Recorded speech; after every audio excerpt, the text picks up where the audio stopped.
大家好，歡迎嚟到靈魂說明書，我係心柔。唔知你有冇試過喺一個忙完一日嘅深夜，當屋企人都瞓晒，你一個人坐喺客廳，望住嗰盞昏暗嘅燈，心入面會突然浮起一種好莫名嘅空洞感。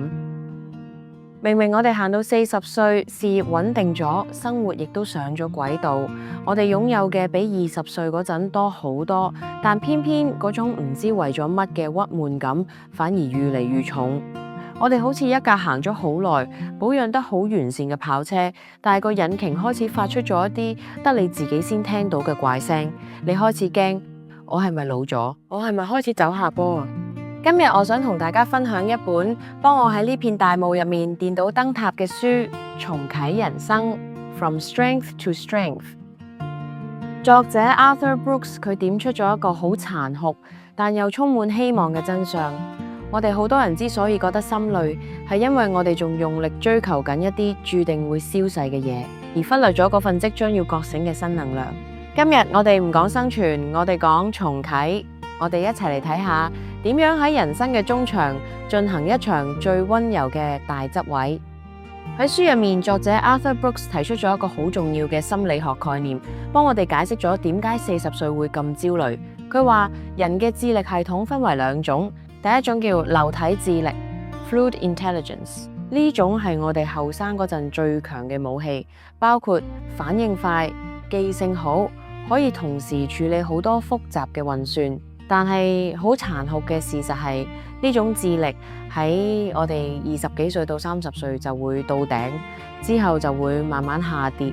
如果你到咗40歲，仲想靠反應快去同啲後生仔拼命，你只會覺得自己越嚟越力不從心。但唔好驚，因為我哋仲有第二種武器，叫晶體智力 （Crystallized Intelligence）。呢種係一種智慧嘅累積，佢係關於點樣將零散嘅資訊連結埋一齊，點樣睇穿事物嘅本質，同埋點樣去運用閱歷去解決問題。呢種智力唔單止唔會隨住年齡下跌，反而會喺你40歲、50歲甚至60歲嗰陣越嚟越強。所以中年危機嘅本質係咩？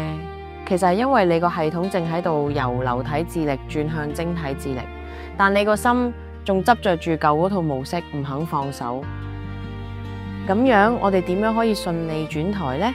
書入面提到咗3個好重要嘅執位動作。1. 戒掉成功癮，由增加轉向刪減。好多人行到中場，最難放低嘅係嗰種要贏嘅標籤。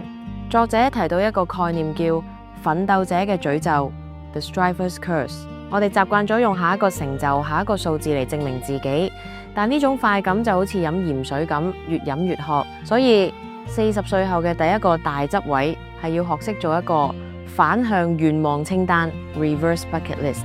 以前我哋不斷想擁有更多，但而家我哋要寫低我有啲咩慾望係可以捨棄嘅，我有邊啲唔再適合我嘅標籤係可以撕走嘅。當你唔再被成功綁架，你先會發現原來輕裝上陣，人生可以行得咁遠。2.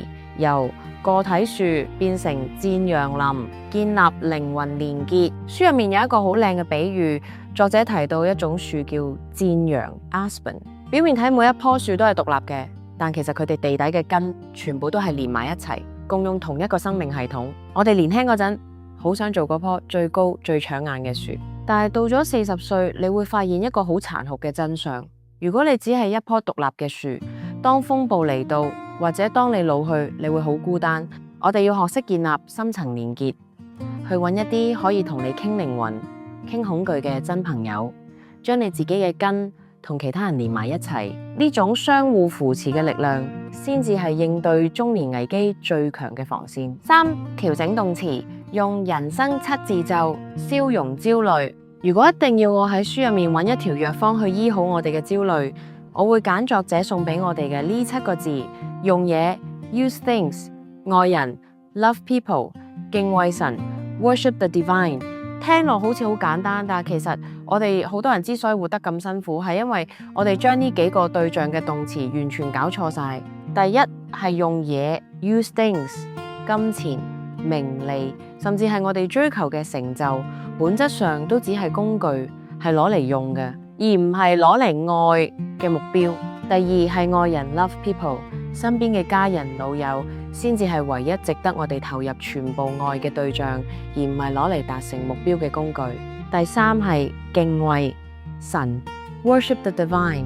對於宇宙、大自然或者某種超越物質嘅規律，我哋要有一份敬畏，承認自己嘅微小，而唔係敬畏自己，覺得自己可以掌控一切。我哋之所以心累，往往係因為我哋愛咗啲嘢，用咗啲人，仲要敬畏埋自己。當你願意將呢幾個動詞擺返啱位，學識承認自己嘅脆弱，你嘅心自然會定好多。呢個動作唔係代表你輸咗，而係代表你終於唔使再演戲，可以真正重啟你嘅人生。讀完呢本書，我最大嘅感悟係，人生唔係要贏，人生係要通。我哋正處於一段叫臨界期 liminality 嘅時間，你可能覺得自己唔再係舊嗰個充滿衝勁嘅自己，但又未完全變成新嗰個睿智嘅自己。呢段時間會好混亂，好難受，但請你相信呢個混亂正係新生命發芽嘅地方。最後，我想請大家喺今晚瞓覺之前喺心入面問自己呢4個問題。如果有份清單要你刪減一啲嘢去換取平靜，你最想刪走邊樣？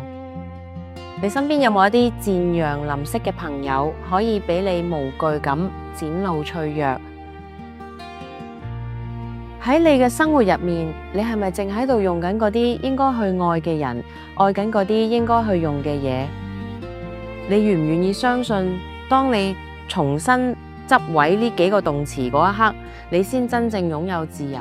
執位從來都唔係一晚之間嘅事，佢係一個好溫柔、好緩慢嘅過程。聽日返工或者處理家務嘅時候，如果你覺得攰，試下諗起人生7字咒，話俾自己聽，我係可以脆弱嘅。